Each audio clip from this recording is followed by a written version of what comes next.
Hi friends, कशा आहात? तर आज मी घेऊन आले आहे देवघरातील देवासाठी हे हार आणि मंगळसूत्र, जे की माझ्या देवघरामधील विठ्ठल आणि रुक्मिणी मातेसाठी मी हार आणि मंगळसूत्र बनवले आहे. पहिल्या भागामध्ये मंगळसूत्र कसं बनवायचं ते मी दाखवलेले आहे आणि या भागामध्ये हा हार जो आहे तो कसा बनवायचा ते मी या भागामध्ये तुम्हाला दाखवणार आहे. जे आपण मंगळसूत्र बनवलं त्याच पद्धतीने हा हार बनवणार आहोत. आणि इथे मी देवघरामधील मूर्तीला हे हार अर्पण केले आहेत. अतिशय सुंदर असे हार आणि हे मंगळसूत्र बनलेले आहे. हे दोन्हीही व्हिडिओ मी घेऊन आलेले आहे. मंगळसूत्र कसं बनवायचं आणि या भागामध्ये हा हार विठ्ठलाला घातलेला आहे तो कसा बनवायचा हे या भागामध्ये मी दाखवणार आहे. दोन्हीही सेम पद्धतीनेच बनवलेलं आहे. तर तुम्ही दोन्हीही व्हिडिओ पहा, म्हणजे तुमच्या चांगल्या प्रकारे लक्षात बसेल. कारण की हे जे मणी आहेत खूप बारीक आणि अगदी लहान साईजचे आहेत, त्यामुळे दोन्हीही व्हिडिओ पहा म्हणजे तुमच्या लक्षात बसेल. तर हार बनवण्यासाठी ही जे आहे हे बारीक मणी मी घेतलेले आहेत आणि हा काची दोरा आहे आणि ह्या ज्या सुया आहेत पोती ओवण्यासाठी ते मी आधी साध्या दोऱ्यामध्ये ओवून घेतल्यात आणि नंतर यामधून मी काची दोरा काढून घेणार आहे. कारण काची दोरा हा डायरेक्ट सुईमधून नाही निघत, त्यासाठी आपल्याला असं आधी साध्या दोऱ्यात ओवून घ्यावं लागतं आणि त्यानंतर काची दोरा अशा पद्धतीने त्याच्यातून काढून घ्यावं लागतं.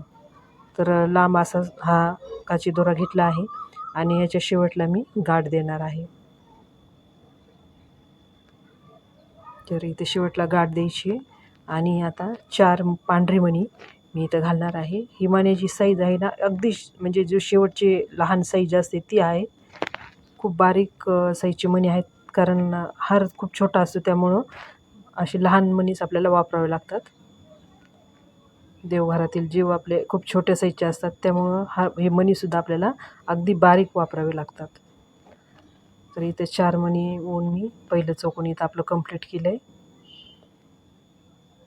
आणि आता 3 मणी घालणार आहे.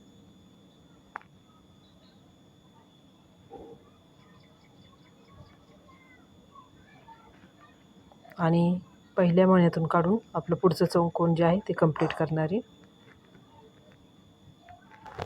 इथे 2 चौकोन बनून झाले.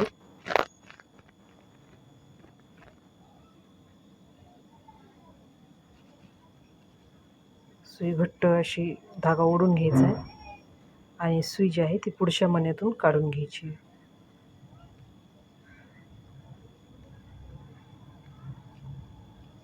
पुढचं चौकोन आपल्याला बनवायचं आहे. तर पुढच्या मण्यात सुई काढून घ्यायची आणि 3 मणी इथे टाकायचे आपल्याला.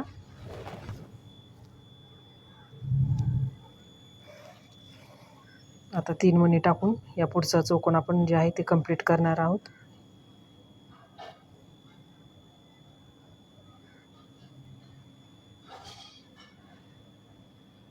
अशा पद्धतीने 4 चौकोन हे जे आहेत ते मी कंप्लीट केलेले आहेत.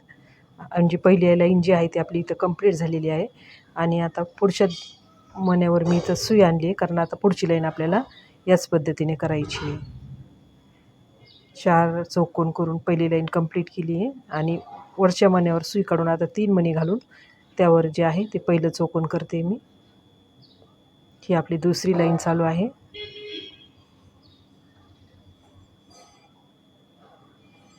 आणि 2 मणी टाकून आता त्या पुढचं चौकोन जे आहे ते करायचं आहे आपल्याला. इथून पुढे 2-2 मणी टाकूनच आपल्याला पुढचे तिन्ही चौकोन कंप्लीट करून घ्यायचे, म्हणजे दुसरी लाईन जी आहे ती आपली कंप्लीट होणार आहे.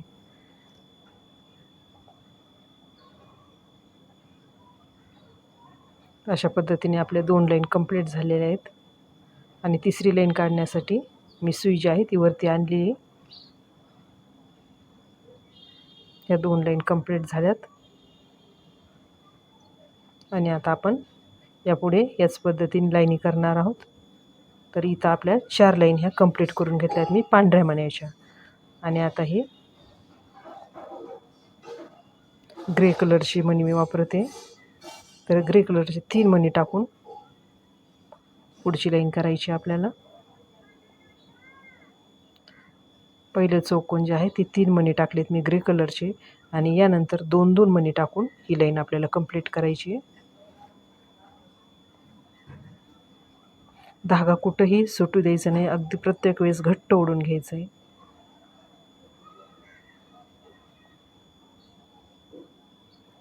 ग्रे कलरची ही लाईन आपली कंप्लीट झाली आहे. या पद्धतीने जे आहेत गुलाबी कलर, मग नंतर मध्ये थोडे गोल्डन कलर, परत गुलाबी कलर, परत ग्रे कलर आणि परत पांढरा कलर घेऊन मी ही जी आहे लाईन आपली कंप्लीट झालेली आहे. आणि इथे आता आपल्याला याचा गोप बनवायचा आहे. तर यासाठी असं दाबून घ्यायचं आहे. आणि आता इथं एक पांढरा मणी मी टाकणार आहे.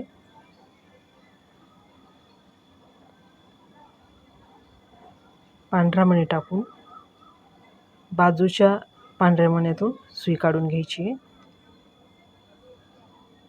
आणि आता परत एक पांढरा मणी टाकून सुई परत वरच्या सर्व मण्यामधून फिरून घ्यायची, म्हणजे एक चौकोन आपलं इथलं कंप्लीट होतं. हे पहा, परत एक पांढरा मणी टाकला आहे आणि सुई जी आहे ते परत ह्या तिन्ही मण्यातून फिरवून घेऊन परत खालच्या दिशेने आपल्याला घ्यायची पुढचं चौकोन बनवण्यासाठी. तुम्हाला हे चित्र अस्पष्ट दिसतं, याचं कारण जे आहे ते खूप झूम करून मी अगदी बारीक दिसण्यासाठी झूम केल्यामुळं हे चित्र जे आहे तुम्हाला थोडं अंधुक असं दिसतंय. पण अगदी बारीक लक्षात येण्यासाठी खूप मला ह्याला झूम करावं लागत आहे, तरच तुमच्या लक्षात येऊ शकतं हे. तर हे पहा, इथं सुई आडवी काढून घेतली मी. पहिलं जे आहे ते चौकोन आपलंच कंप्लीट झालेलं आहे. आणि पुढचं चौकोन बनवण्यासाठी बाजूच्या मण्यातून मी सुई काढून घेतली आहे. आणि आता परत पांढरा मणी टाकणं पुढचं चौकोन जे आहे ते मी कंप्लीट करणार आहे. याच पद्धतीने एक एक एक एक मणी टाकत आपल्याला हे गोल जे सर्कल गोप आहे तो कंप्लीट करायचा आहे. पांढरे लाईन येईल तेव्हा पांढरे, ग्रे कलरचे येईल तेव्हा ग्रे कलरचे मणी, गुलाबी येतील तेव्हा गुलाबी कलरचे मणी टाकून हा गोप आपल्याला कंप्लीट करायचा आहे. तुम्हाला अधिक चांगल्या प्रकारे समजावं त्यासाठी आणखीन एकदा मी करून दाखवते इथे तुम्हाला.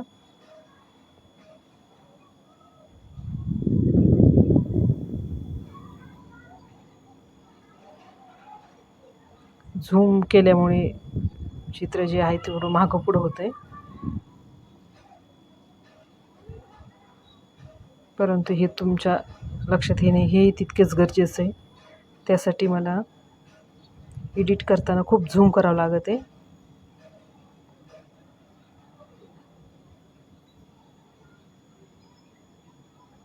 कारण ही जर पद्धत तुमच्या लक्षात आली तर तुम्ही अगदी परफेक्ट हार बनवू शकता.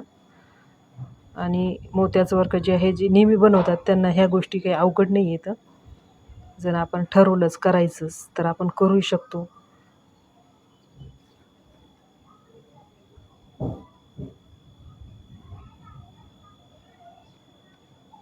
आपल्याला हवे ते बदलसुद्धा यामध्ये आपण करू शकतो. फक्त लक्षात बसणं एवढंच यामध्ये महत्त्वाचं आहे.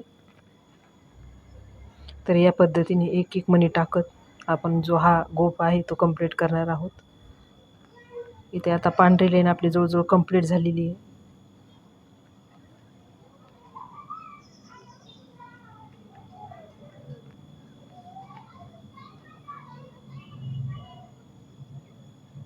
ज्या लेडीज हे मोत्याचं वर्क नेहमी करतात त्यांना हे बनवणं अशक्य नाही आहे. कारण काही गोष्टी म्हणजे आपण नेहमी वारंवार करून तेव्हाच लक्षात येतात की कशा पद्धतीने आपल्याला इथं मोती वापरायचे आहेत, कशा पद्धतीने सुई फिरवून घ्यायची आहे, हे आपल्या लक्षात बसू शकतं. तर इथं आता पांढऱ्या लाईन आपली कंप्लीट झाली आहे आणि आता आपण जातोय ग्रे कलरकडं. तर इथं खालच्या दिशेने आपण सुया काढतोय.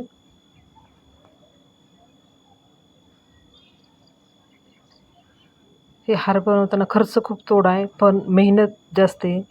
पण बनवल्यानंतर हारसुद्धा तितकाच सुंदर बनतो आणि कितीतरी काळ हा बनवल्यानंतर कितीतरी वर्ष आपल्या देवाच्या गळ्यामध्ये हा राहणार आहे.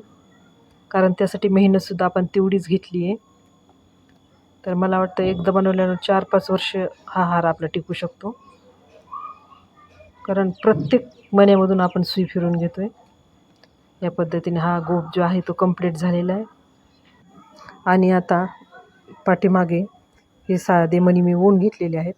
तुमच्या देवाच्या उंचीप्रमाणे तुम्ही ते ओवून घेऊ शकता. कमी जास्त जे तुमची देवाची मूर्ती आहे त्याप्रमाणे तुम्ही ते साधे मणी जे आहे ते ओवून घ्यायचे आहेत. आणि इथं 2-3 वेळेस मी अशा प्रकारे फाशी टाकून घेणार आहे. फाशी टाकून इथं मी सुई कट करून घेणार आहे. आणि हा जो हार आहे तो आपला इथं कंप्लीट झालेला आहे. आणि माझा जर हा व्हिडिओ तुम्हाला आवडला असेल तर लगेच माझ्या चॅनल तुम्ही सबस्क्राईब करा, लाईक करा आणि शेअरसुद्धा करा. आणि असे नवनवीन व्हिडिओ पाहण्यासाठी माझ्या चॅनलला तुम्ही सबस्क्राईब करा. धन्यवाद.